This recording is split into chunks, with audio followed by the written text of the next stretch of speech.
I just got a matching ski cap for the winter with a matching mask. I Oh, need to that's so do some cute. cosplay with that next year.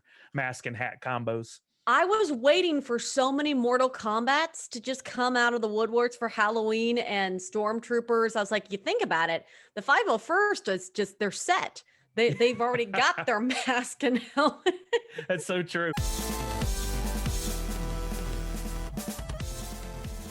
What up, everyone? This is Bevan, and welcome to FanBolt.com. And today we are talking to Twitch partner Chris Sully. And I also hear he's a fellow nerd like me. Chris Sully, what up? How are you? I'm doing well. How about you?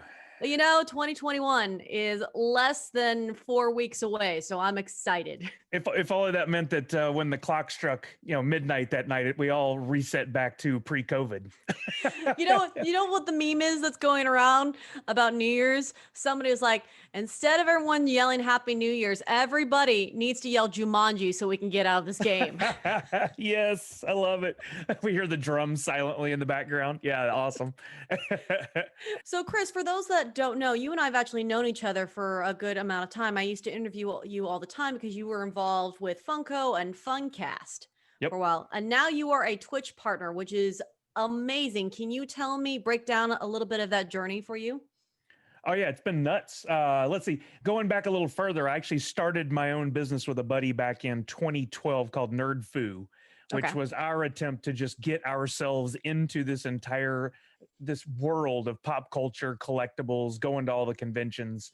We went to our first SDCC in 2012, and we're like, we love this. This is the place for us. This is home. This is our family. How do we do this every day? So we started our own blog and our own podcast talking about all this pop culture nerd stuff.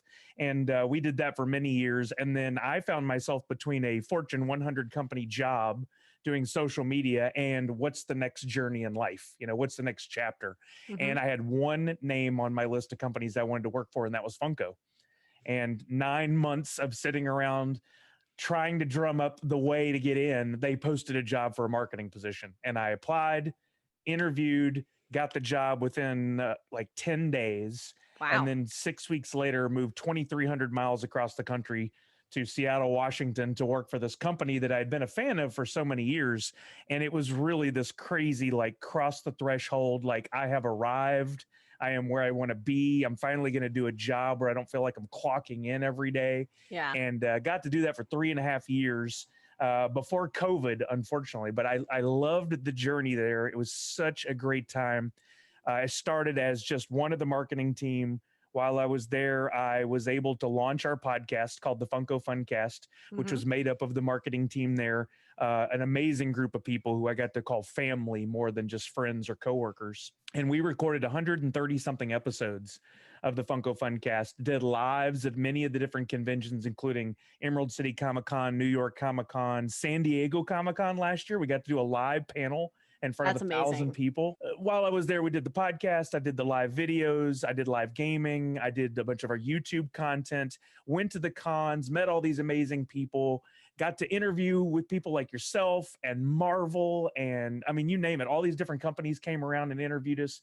It was so much fun. And while I was there, I was lucky enough to be in that spotlight and get noticed by so many people.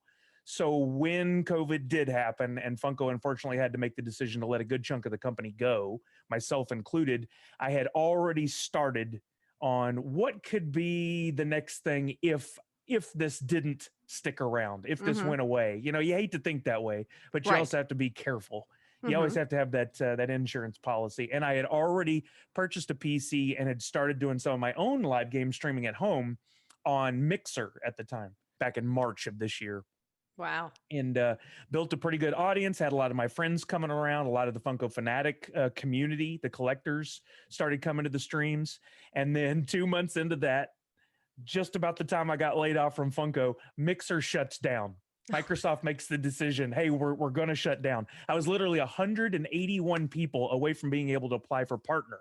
Wow. 191 followers from being able to apply for partner on their channel. And they said, nope, we're done. We're closing the doors like in a week. Like, oh, come on. Are you kidding? No. Well, let's flip the switch again. Let's move over to Twitch. So I did. And I think it was 2.5 months into that, I had the necessary numbers to apply for partner on Twitch, which if anyone's not aware, Twitch live streaming is available for anyone that wants to do it. If you meet certain criteria, you can get to the affiliate level, which is fairly easy to do. That allows you to have subscriptions and get bits, which is their like tip thing that they do on their channel. And then if you meet another level of criteria, which is much harder to do, over the course of a month or 2 months, you can apply for partner. And most people do not get in within years of streaming, much less on their first attempt. And so I really was expecting this isn't going to happen. I'm going to get declined. I'm going to have to wait. I got accepted on the first try, and I couldn't believe it. Wow. That's so awesome. Blown away. But that is a testament to the amazing people, the community that I have fostered there, that have come by and put in the time to watch me and put in the time to subscribe to my channel and have made it possible. And hey, it's already been 6 months of being a partner on Twitch. I can't believe it. When somebody becomes Twitch partner, what doors does that open for you? You know, I'm still learning that every day, to be honest, even after all this time. But basically, think of Twitter verification, where you get the little blue check next to your name. Well, you get a similar thing on Twitch where you get a little purple check next to your name, which is a nice honor, because anytime you go anywhere on Twitch, jumping in on someone else's chat, or if your name appears, that's right next to it. It definitely draws attention. But also, you get subscriptions and bits. You get a little larger chunk of that. That's money in your pocket every time somebody gives you some of that, which helps pay the bills, keep going. Right. It also keeps the lights on. Exactly. And that's important. I got to have these bright colored lights behind me to stand out in my studio here. It gets you possibly on the front page of Twitch if you can build up a big enough of an audience, which is just going to lead to much bigger audiences. You get on that front page and it's just huge numbers, which means more people spending money, which means more money in your pocket. Right. But when the world comes back to normal, which I'm hoping happens, this year in 2021, that means TwitchCon, their big convention. Oh, nice. Yeah, I'm really excited about that. I don't know exactly what that means for me at TwitchCon, other than I'm going to be going one way or another. Great. Do they feature you? Do they put you on panels there? I'm going to find out as we go. And there's if not, you just create your own panel and then just make it happen that way. Exactly. I've already started thinking about that. Like, I would love to go back to New York Comic-Con, San Diego Comic-Con, Emerald City Comic-Con, and go, hey, I want to do a panel about podcasting and streaming, or just about streaming. And I want to get in front of people and talk about this and share my journey and share how-tos and pro tips and whatever else it takes to help other people out on their journey to try and do the same thing. So. Yeah. And I think what's so special to me, especially talking to you, is that like we come from this generation where, because, when we were kids, our parents were like, you're not going to ever make a living off of playing video games. I don't know why you're wasting your time. Well, now there's 17-year-olds that are millionaires because of the video gaming industry and online gaming and stuff like that. So I love this narrative of you kind of circling back around this millennial that is now like, hey, it's not just for Gen Zs to make a living off of this. Millennials can make a living off of this too. Yep. It's amazing. And it's funny is everyone associates it instantly with gaming, which is a big chunk of what I do, the live streaming, but it's so much more than that. And yes, gaming is a chunk of that, but there's people on Twitch making music, playing keyboard and guitar. There are people that are doing live podcasts. There are people that are DJing. There are people that are doing art. There are people that are dancing. I mean, there's all these different content creators out there doing this amazing stuff that is so much more than video games. And I feel like a lot of people are missing out on what could be an amazing opportunity for them to see these content creators, because these platforms haven't done the advertising to kind of make it more of a global reach thing. It's still very much honed at the gaming community. And, I'm not mad. I love me some Rocket League and some Fall Guys and whatever else I can get to play. But I feel like there's so much more out there that people would love if they would just get on Twitch and find it. Well, you bring up an interesting point, because the whole idea of your channel is it's not just about gaming. You do giveaways, you do conversational podcasting like episodes as well. Twitch just seems to be a platform where long form content is invited. That's a great way to put it. I have not heard anybody phrase it like that, and that is spot on. So talk to me a little bit about the tips that you have, because I really wanted to do this story on like, hey, if you're a gamer and you're thinking about Twitch, what are some of the basic fundamentals I should know about before getting started?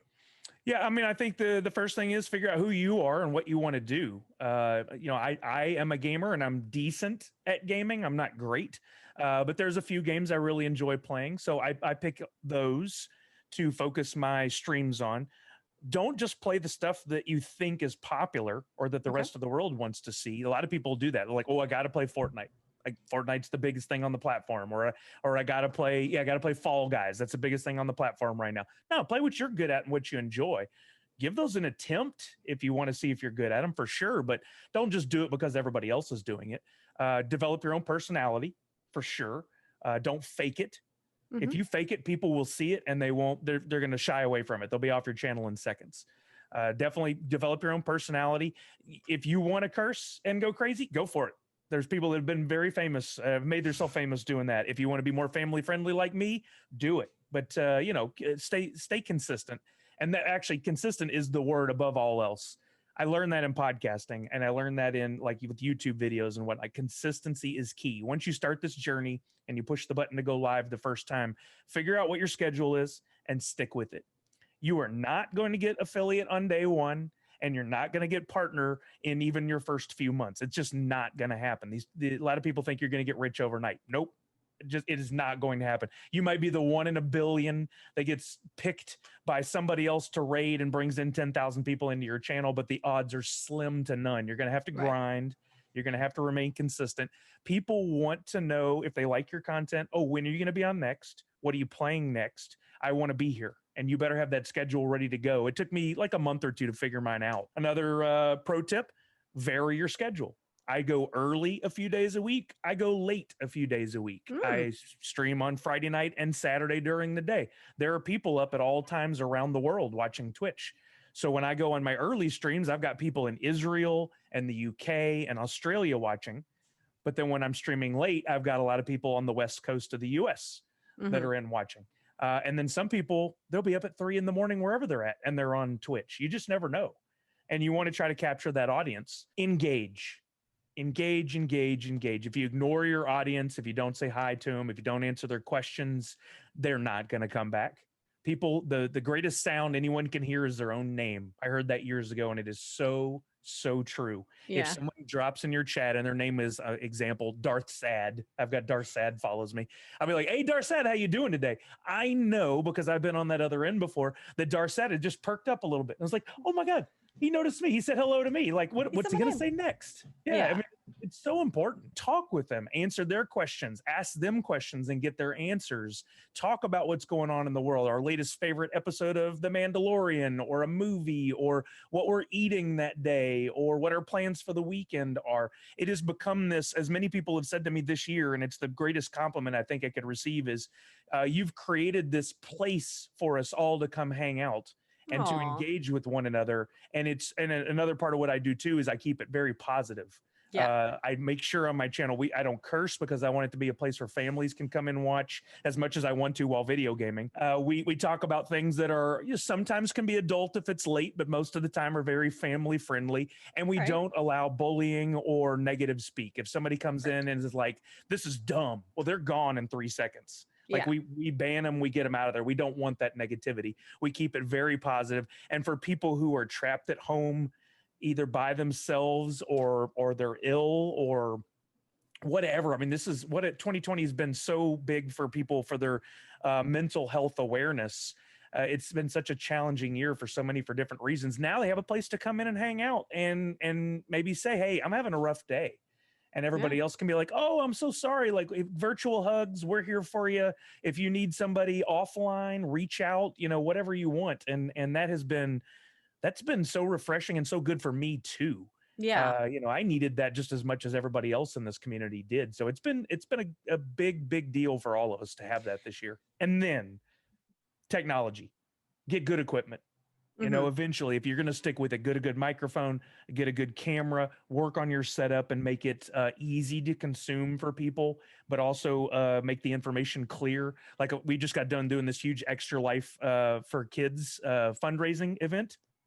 And I made sure my screen was completely redone up with their colors and the Extra Life logo and all the sponsors that we had and the amount of money we had raised to date. Because when they come in, you got to tell a story. And the story to that, as soon as they landed, was, wait a minute, your channel's different. What's going on? Tell me all about this thing. Yeah. You know, and then I'm going to change it up again once we get done with this campaign. To what? I don't know, but we'll figure it out. Whatever's next on the horizon. Those are really, really fantastic tips for anybody that wants to start gaming on Twitch should know. I have to ask though, because it's also just blaringly in the background. What is Nerds Unite? Good question. So going back to my podcasting days, 7-8 years ago, I needed a sign-off catchphrase. Okay. It's important to me. I thought, I got to like have Excelsior something. kind of thing. Exactly. Like Stan Lee's Excelsior. Mine is Nerds Unite. Okay. And I still to this day cannot remember if I heard someone say it in passing one time or if I took it from something someone said and altered it a little bit. But I started saying it as my sign-off on podcasts. And until somebody asked me to explain it, I really didn't have the verbiage for it, but finally came up with, it's about us all coming together. Mm-hmm. We need to support each other, build each other up, and take care of each other in this community. It's something I felt when I would go to the conventions. I felt like the nerds were coming together. And I don't see nerd as a negative thing. It's a positive thing for me. So Nerds Unite was my thing. And so I started saying it on my podcasts. I started saying it when I would close out videos at Funko and when we would do our live panels. And then I started making it a hashtag I would use on Twitter. And it slowly but surely kind of built up over time. And then over the last year has become more of a movement. A bunch of other people heard me talk about it and are like, you know what? I dig that. Yes, let's come together. And so we started using it for everything. It became the team name for our different like clans and games, for my Rocket League group. And then most recently, where I think it's really gained the most notoriety is when I started streaming and when we did our Extra Life campaign. I actually started making stickers, this emote on my wall behind me, this big wall cling with my face in the middle that says Nerds Unite. And it has become my Excelsior. Oh, that's so cute. Well, listen, Chris, where can we find you on the social channels? I'll make it real easy for you. I am cssully on everything. cssully on Twitch, on Twitter, on Instagram. So come on out, check it out. And of course, you can always look up the hashtag Nerds Unite if you just want to see what's going on with our community and all the people that are sharing and caring. And geeking out. Yes, geeking out for sure. Well, we're gonna have you back around as I learn more about Twitch. I would love to keep bringing you back on, and we chat a little bit about gaming and how it's progressing even for you, because you are still learning all about what it means to be a Twitch partner. Every day. Well, thanks, Chris. Congratulations again. It's amazing, and we'll be sure to check out your Twitch channel. Awesome. Well, I appreciate you having me on, and of course, I have to sign out by saying Nerds Unite.